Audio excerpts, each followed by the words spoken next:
Hey guys, Brandon here, coming at you with another MLB The Show video. Today I wanted to talk about the lineup I use in the Split Squad event 2, and hopefully this will help you guys be able to make your team. So with this, we have NL pitchers, AL hitters, max of 85, min of 60, max team of 80, and they're 3-inning games. So keeping that in mind, let's go bank our team. I enjoy starting with the catching position. So for a catcher, I enjoy Gary Sanchez the best.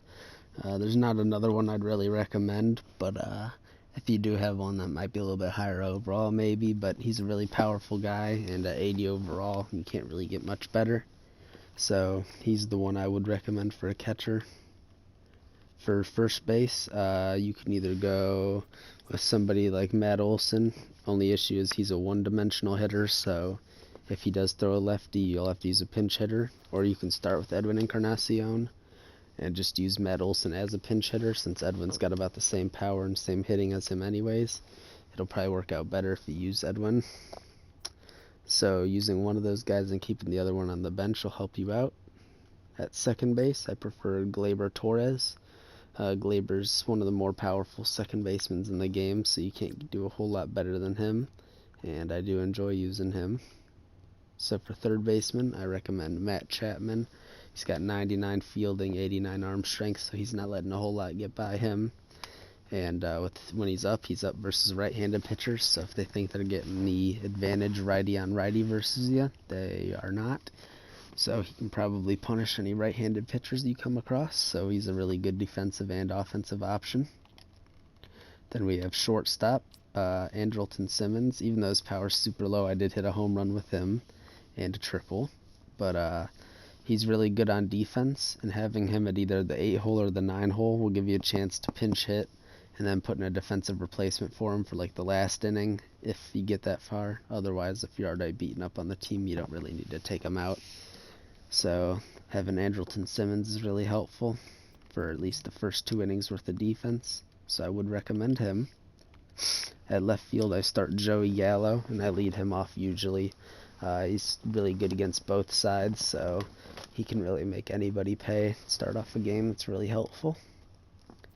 I keep George Springer in center. He's such a good hitter, and he's a really good asset to the team, so using him is very helpful for me. And to end it off in right field, I keep Nelson Cruz. Nelson Cruz is good hitting versus both sides, and he's defensively a little bit of a liability, but he makes up for it with his bat for me, so I do enjoy hitting him. Then for the bench players, I keep Billy Hamilton out on the bench. I use him as a pinch runner for whenever I get somebody on and somebody who can replace him as a positional player. For whoever he pinch hit for, unless it's outfield, then I'll just leave him out there because he's fast and pretty good at defense anyway. Then on the bench I have either that Matt Olson or Edwin Encarnacion. I would recommend Matt Olson since he's the one-dimensional hitter and you can put him against any righties.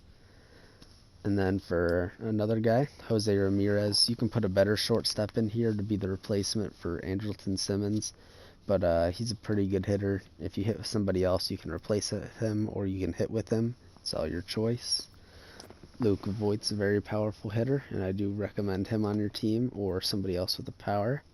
But Chris Davis for sure I'd recommend. He kills both sides pitching, so he's a very good hitter, and I enjoy him on my team.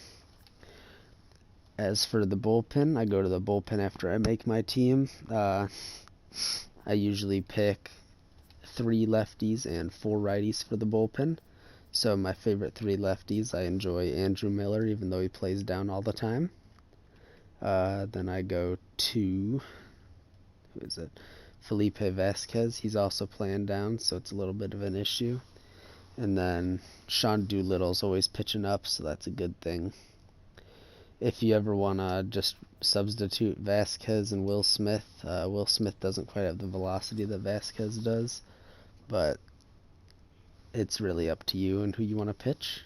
But for righties, I do Kirby Yates, even though he pitches down. He's still got 89 hits per 9 and then 99 Ks per 9, so it really doesn't affect him a whole lot.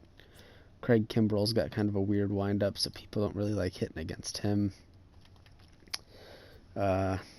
we got Sir Anthony Dominguez with 99 velocity, so people really don't like hitting against him.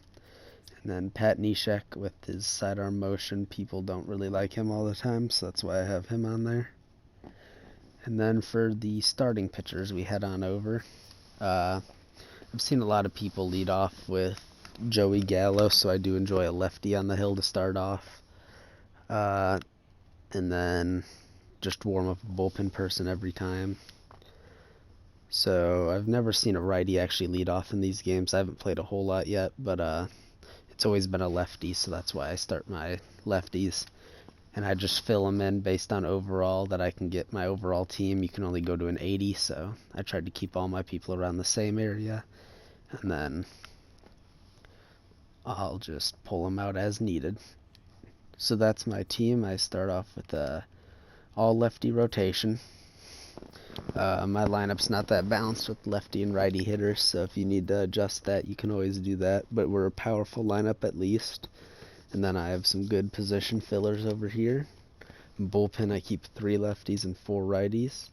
And if you do use this team, you should probably be doing well in this. It's a really good team to play with, so it would give you an advantage over the other teams, I feel like. And as for anything else, I think we're just on to our pack that we need to open. I got 2 of these now out, I guess.